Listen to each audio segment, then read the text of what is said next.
परिच्छेद 5। बलराम के मकान पर श्री रामकृष्ण तथा प्रेमानंद में नृत्य। रात के 8-9 बजे का समय होगा।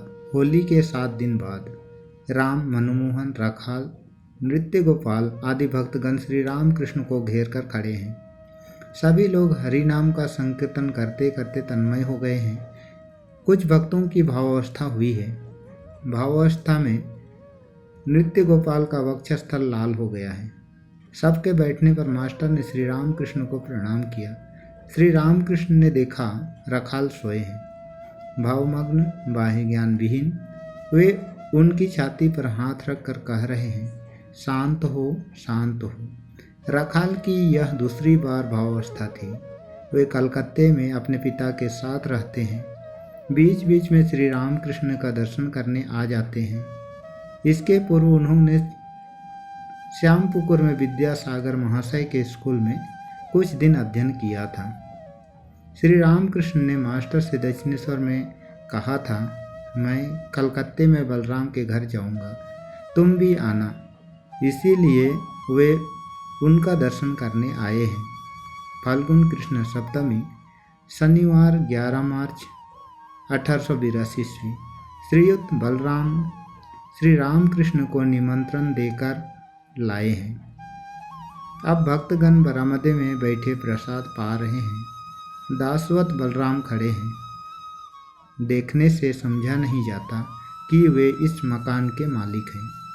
मास्टर श्री रामकृष्ण के पास कुछ दिनों से आने लगे हैं। उनका अभी तक भक्तों के साथ परिचय नहीं हुआ है।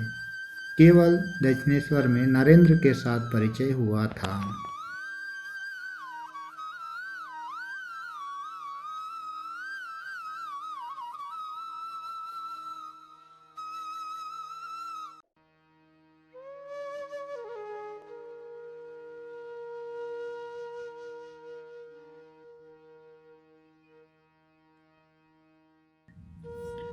सर्वधर्म समन्वय।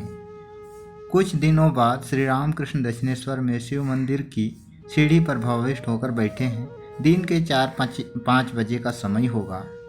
मास्टर भी पास ही बैठे हैं।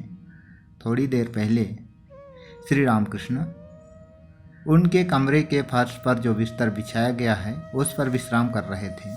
अभी उनकी सेवा के लिए सदैव उनके पास कोई नहीं रहता था। हृदय के चले जाने के बाद से उनको कष्ट हो रहा है। कलकत्ते से मास्टर के आने पर वे उनके साथ बात करते करते श्री राधाकांत के मंदिर के सामने वाले शिव मंदिर की सीढ़ी पर आकर बैठे। मंदिर देखते ही वे एकाएक भावाविष्ट हो गए हैं। वे जगन्माता के साथ बातचीत कर रहे हैं। कह रहे हैं, माँ, सभी कहते हैं मेरी घड़ी ठीक चल रही है। ईसाई, हिंदू, मुसलमान सभी कहते हैं मेरा धर्म ठीक है। परंतु माँ, किसी की भी तो घड़ी ठीक नहीं चल रही है। तुम्हें ठीक ठीक कौन समझ सकेगा? परंतु व्याकुल होकर पुकारने पर, तुम्हारी कृपा होने पर सभी पथों से तुम्हारे पास पहुंचा जा सकता है। माँ, ईसाई लोग गिरजाघरों में तुम्हें कैसे पुकारते हैं, एक बार दिखा देना। परंतु माँ, भीतर जाने पर लोग क्या कहेंगे? यदि कुछ गड़बड़ हो जाए तो? फिर लोग काली मंदिर में यदि ना जाने दे तो? फिर गिरजाघर के दरवाजे के पास से दिखा देना।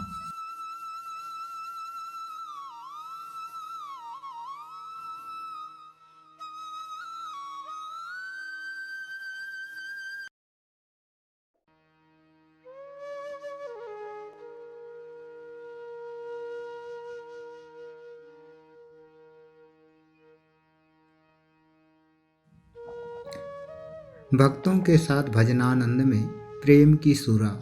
एक दूसरे दिन श्री रामकृष्ण अपने कमरे में छोटी खाट पर बैठे हैं। आनंदमयी मूर्ति है, सहस्य वदन। श्रीयुत काली कृष्ण के साथ मास्टर आ पहुँचे। काली कृष्ण जानते ना थे कि उनके मित्र उन्हें कहाँ ला रहे हैं। मित्र ने कहा था, कलार की दुकान पर जाओगे तो मेरे साथ आओ, वहाँ पर एक मटकी शराब है। मास्टर ने अपने मित्र से जो कुछ कहा था प्रणाम करने के बाद श्री राम कृष्ण को सब कह सुनाया। वे सभी हंसने लगे। वे बोले, भजनानंद ब्रह्मानंद, यह आनंद ही सुरा है, प्रेम की सुरा। मानव जीवन का उद्देश्य है ईश्वर से प्रेम, ईश्वर से प्यार करना। भक्ति ही सार है। ज्ञान विचार करके ईश्वर को जानना बहुत ही कठिन है। यह कहकर श्री राम कृष्ण गाना गाने लगे, जिसका आशय इस प्रकार है। कौन जाने काली कैसी है, सदर्शन उन्हें देख नहीं सकते। इच्छा मई ने अपनी इच्छा के अनुसार घट घट में विराजमान है। यह विराट ब्रह्मांड रूपी भंड जो काली के उदर में है, उसे कैसा समझते हो। शिव ने काली का मर्म जैसा समझा, वैसा दूसरा कौन जानता है। योगी सदा सहस्रार मूलाधार में मनन करते हैं।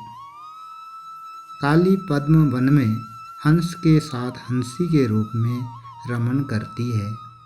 प्रसाद कहता है, लोग हंसते हैं, मेरा मन समझता है, पर प्राण नहीं समझता। वामन होकर चंद्रमा पकड़ना चाहता है। श्री राम कृष्ण फिर कहते हैं, ईश्वर से प्यार करना ही जीवन का उद्देश्य है।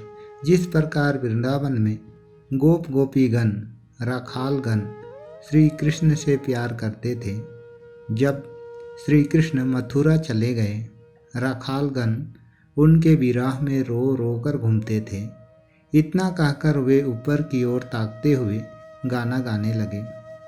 भावार्थ, एक नए राखाल को देख आया, जो नए पेड़ की टहनी पकड़े छोटे बछड़े को गोद में लिए कह रहा है, कहाँ हो रे भाई कन्हैया।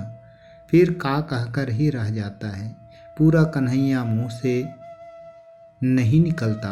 कह रहा है, कहाँ हो रे भाई, और आँखों से आंसू की धाराएं निकल रही है।